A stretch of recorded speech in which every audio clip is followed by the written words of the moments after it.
మాత్రం మహేంద్రునికి పూజలు చేస్తుండేవారు మామయ్య. కానీ ఒకసారి మాత్రం ఆ పూజని చేయరాదని మీరు ఎందుకు నిర్ణయించారు? వత్స అభిమన్యు, జగత్తులో వాస్తవికమైన అధర్మం కేవలం ఒక్కటే. ఎందుకంటే ఏ అధర్మమైనా కేవలం ఏదో ఒక విధమైన భయం కారణంగానే జన్మిస్తుంటుంది. ఆ మహేంద్రుని పూజను తిరస్కరించడం నా అభిమతం కాదు. కానీ భయం కారణంగా ఇంద్రునికి పూజలు చేస్తుండేవారు. వాస్తవానికి వారు చేస్తున్న పూజలు ఆ మహేంద్రునికి కాదు వత్స. వారు కేవలం తమ మనసులోని భయానికి పూజలు చేసేవారు. కానీ భయమనేది స్వభావసిద్ధం కాదా మావయ్య? కాదు పుత్ర. వాస్తవానికి భయాన్ని మించిన శత్రువు ఈ లోకంలో వేరొకటి ఏదీ లేదు. భయ పరిణామం ఎలా ఉంటుందో నీవు తెలుసుకోవాలి. భయాన్ని తొలగించుకోవాలని మనిషి అన్యాయాన్ని భరించడం నేర్చుకుంటాడు. అక్కడి నుండే అసత్యం జన్మిస్తుంటుంది.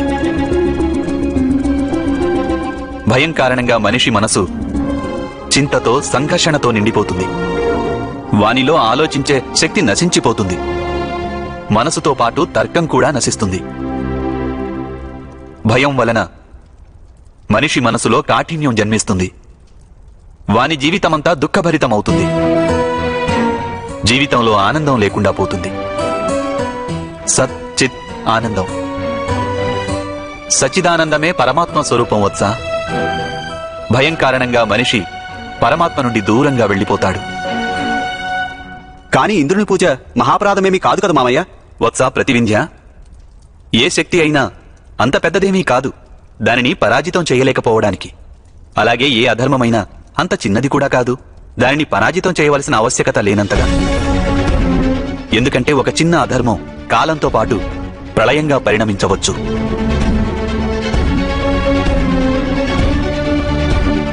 నేను వాస్తవమే చెప్తున్నాను కదా సఖీ.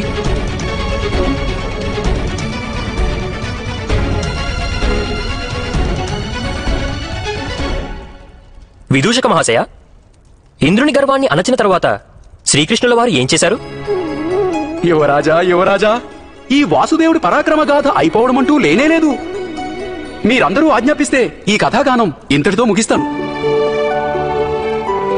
ప్రాతకాల వేళయింది. సూర్యోదయం అవుతూనే వివాహ కార్యక్రమాలు మొదలుపెట్టాలి కదా? లేదు లేదు దుందుమాలి మహాశయ, మాకు భోజనం వడ్డించి ఒక్కొక్క ముద్దను రుచి చూపించి ఇప్పుడు వద్దని వారించకూడదు. మాకు మధురాధీశుడు కంసుని వధ ఎలా జరిగిందో ఇప్పుడు మీరు చెప్పవలసిందే. అయితే వినండి. మధురలో మహాఘోరం జరిగను. కంసుని మదిలో విషం నిండగా, ఉచ్చ నీచాలు మరిచ కంసుడు రాక్షస గణమే అండగా. భయం కమ్మెను ఆ కంసుని, కమ్మెన కళ్లకు అహంకారము. పోయే కాలము దాపురించగా, పోయెను జ్ఞానము వివేకము. వసుదేవ, గోకులంలోని యాదవ శ్రేష్ఠుడు నీకు మిత్రుడా? నీవేమి తెలుసుకోవాలనుకుంటున్నావు కంస? వాని పుత్రుడు గోవర్ధన పర్వతాన్ని వేలుతో ఎత్తాడట.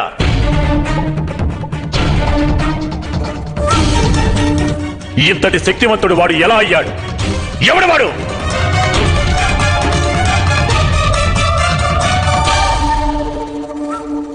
వాడు మహాపుత్రుడేమోనని మీకు సందేహమా అగ్రజ? కానీ నాకు జన్మించిన ఆఖరి సంతానం ఆడపిల్లే. అదంతా మాయా. నా కళ్ళల్లో దుమ్ము కొట్టడానికి నీవు నీ గర్భం నుండి మాయకు జన్మనిచ్చావు. నీ అష్టమ పుత్రుని ఈ వసుదేవుడే అవశ్యం తన మిత్రుని చెంతకు సురక్షితంగా పంపిమంటాడు. లేదగ్రజ, నాడు రాజ్యంలో నెలలోపు పుట్టిన పిల్లలందరినీ మీరు హతమార్చారు కదా. ఇక ఆ బాలుడు ఎలా జీవించి ఉండగలడు చెప్పండి. శాంతించు దేవకి. ఇప్పుడు సమయం ఆసనమైంది.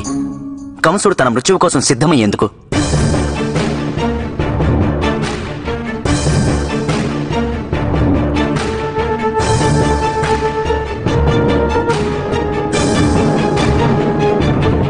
చూడు కంస, నీవు పంపిన రాక్షసులందరినీ మృత్యువు ఏనాడో వరించింది. ఆ రాక్షసి పూతనకు కూడా మృత్యువు ప్రాప్తించింది. అప్పటికీ నీవు అర్థం చేసుకోలేదు. ముందు దేవకి సప్తమ గర్భం గురించి నీకు చెప్తాను విను. దేవకి సప్తమ గర్భాన్ని 7వ మాసంలోనే దేవతలు నా వేరొక పత్ని రోహిణి గర్భంలో స్థాపితం చేశారు. వాని పేరు సంకర్షణుడు. బలవంతుడగుటచే వాడిని బలరాముడు అంటారు. వాడు మా మిత్రుడు నందుని చెంత సురక్షితంగా ఉన్నాడు. ఇక మా అష్టమపుత్రుని నామధేయం కృష్ణుడు. కృష్ణుడు కృష్ణుడు కృష్ణుడు నందనందనుడు కృష్ణుడు. వాడే కాళీయుడనే నాగుని పరాజితం చేశాడు.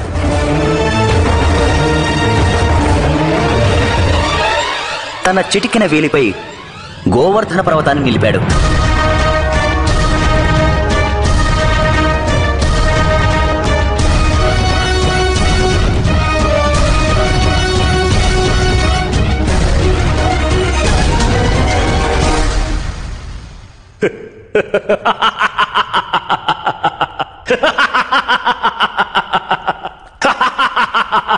నాదా, నా సోదరుడు భయంతో ఆందోళనతో అంధుడైనాడు.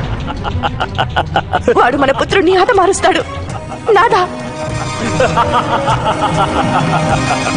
నీ పుత్రునికి మృత్యువు సంభవించేదే అయితే ఏళ్ల క్రితమే జరిగి ఉండేది. వాడిని దేవేంద్రుడే ఓడించలేకపోయాడు. ఇక ఈ మధురరాజు వాడినేమి చేయగలడు? మూర్ఖుడివి వసుదేవా, మూర్ఖుడివి. నేను శీఘ్రమే మీ ఇద్దరు పుత్రులను బలవంతంగా మధురకు పిలిపిస్తాను. వారిద్దరిని మృత్యువు మీ సమక్షంలోనే వరిస్తుంది. అక్రూర మహాశయ, శీఘ్రమే బృందావనానికి వెళ్లి ఆ బాలకులిద్దరిని మధురకు తీసుకురండి. తమరి మృత్యువును తమరే ఆహ్వానిస్తున్నారా కంస? నాకు మృత్యువా? నాకు మృత్యువా క్రూరా? ఈ దంపతులు వసుదేవుడు ఇంకా దేవకి జీవించి ఉన్నంత వరకు, అప్పటి వరకు నా ప్రాణరక్షణ వీరిద్దరే చేస్తారు. వీరి పుత్రులు వీరు మృతి చెందుతారన్న భయంతో తమ ప్రాణాలను తామే త్యాగం చేస్తారు. వెళ్ళండి, కృష్ణుణ్ణి బలరాముణ్ణి మధురకు తోడుకుని రండి.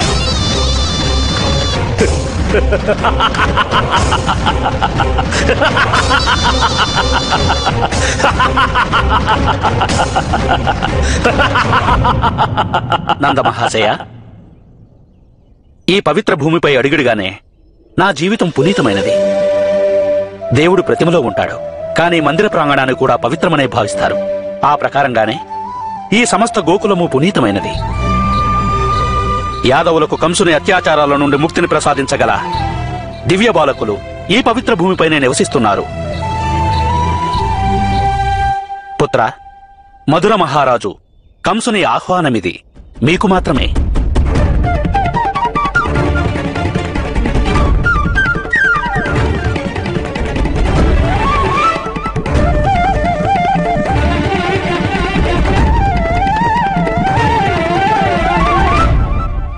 మేము సిద్ధమే మహాశయ.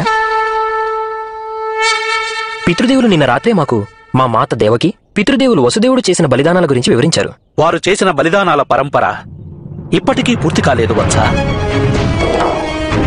మేఘాలు ఎప్పుడైనా గర్జిస్తూ ఉన్నాయంటే వాటి అస్తిత్వం సంపూర్ణంగా నశించిపోలేదని అర్థం. ఆ కంసుడు మీ తల్లిదండ్రులను కవచంగా మార్చుకొని నీపై దాడి చేయవచ్చు వత్స. పర్వతం వెనుక చంద్రుడు గుప్తంగా ఉంటే ఆ చంద్రునికి అస్తిత్వం లేదనా మహాశయ? ఒకవేళ చెట్లలో జింక దాక్కుంటే దానిని సింహం భుజించలేదా?